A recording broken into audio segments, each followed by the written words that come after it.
سیالکوٹ سے بھائی محمد آکاش صاحب نے سوال پوچھا ہے۔ لکھتے ہیں مفتی صاحب، ہم آپ سے ایک سوال پوچھنا چاہتے ہیں لیکن شرم بھی آتی ہے۔ مسئلہ یہ ہے کہ کیا عورت اپنے غیر ضروری بال کسی لوہے کی چیز سے جیسے ریزر ہوتا ہے یا استرا ہوتا ہے سے صاف کر سکتی ہے یا نہیں؟ ہم نے سنا ہے کہ عورت کے لیے لوہے کا استعمال حرام ہے، کیا یہ بات درست ہے؟ محمد آکاش۔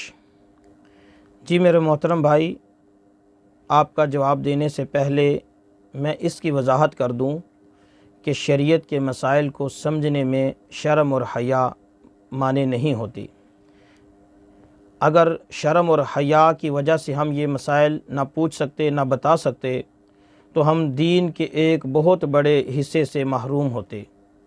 حالانکہ میاں بیوی کی بہت ساری مقاربت کی حدیثیں امی عائشہ صدیقہ رضی اللہ تعالی عنہا سے مروی ہیں، باوجود اس کے کہ امی عائشہ صدیقہ رضی اللہ تعالی عنہا بہت ہی حیا والی پارسا نیک خاتون تھیں۔ اگر ان کے حیا کے 1 کروڑ حصے کیے جائیں تو ہم کسی ایک حصے میں بھی نہیں آتے۔ اس سب کے باوجود امی عائشہ صدیقہ رضی اللہ تعالی عنہا سے اس طرح کی بہت ساری مرویات ثابت ہیں۔ انہوں نے کیوں ان کو روایت کیا؟ امت کی تعلیم کے لیے، امت کے نفع کے لیے، تاکہ امت بھی ان مسائل سے آگاہی حاصل کر لے۔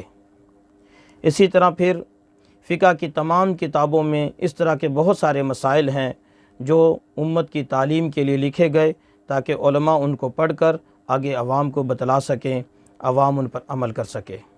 اس لیے میرے محترم بھائی، اس میں شرم کی کوئی بات نہیں ہے، شرمانے کی کوئی بات نہیں۔ اب میں آپ کے جواب کی طرف متوجہ ہوتا ہوں۔ دیکھیں، شریعت نے اس بات کو پسند کیا ہے کہ عورت اپنے غیر ضروری بال اکھاڑے۔ اگر اکھاڑتی نہیں ہے تو چونے وغیرہ سے یا کسی کریم وغیرہ سے صاف کرے۔ اگر یہ بھی نہیں کرتی، وہ کسی لوہے کی چیز کا استعمال کرتی ہے، ریزر کا استعمال کرتی ہے یا استرے کا استعمال کرتی ہے، تو شرعاً یہ ممانعت نہیں ہے۔ شریعت کی طرف سے یہ کوئی حرام نہیں ہے کہ عورت پر حرام کا فتویٰ لگایا جائے کہ اس نے کوئی حرام عمل کیا ہے، ایسی کوئی بات نہیں ہے۔ البتہ یوں کہہ سکتے ہیں کہ شریعت نے جو تعلیم دی تھی اس نے اس اعلیٰ درجے کو چھوڑ کر ادنا درجہ اختیار کیا، اتنا ضرور ہے۔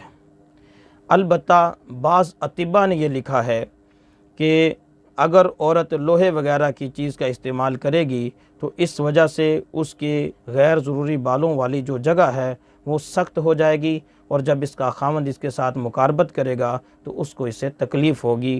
یہ ایک حکمت کی بات ہے، یہ ایک دانائی کی بات ہے، اس کا شریعت کے ساتھ کوئی تعلق نہیں ہے۔ ہمارے معاشرے میں اس حوالے سے اتنی بےہودہ باتیں چلی ہوئی ہیں، بے سر و پا باتیں چلی ہوئی ہیں۔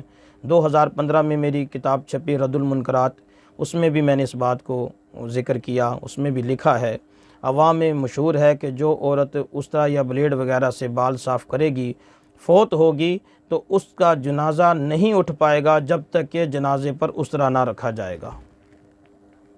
سر تپا من گھڑت، نہ عقلاً ٹھیک نہ نقلاً ٹھیک، بے سر و پا بات ہے، حقیقت کے ساتھ اس کا کوئی تعلق اور واسطہ نہیں، جاہلوں کی بات ہے، یہ من گھڑت بات ہے۔ اس لیے جاہلوں نے اس طرح کی بہت ساری باتیں اور بھی گھڑی ہوئی ہیں، جو عورت اس طرح سے بال صاف کرے گی اس کے لیے یہ ہوگا وہ ہوگا، پتہ نہیں کیا کیا کچھ اس کے لیے گھڑا ہوا ہے، جو سارے کا سارا من گھڑت ہے۔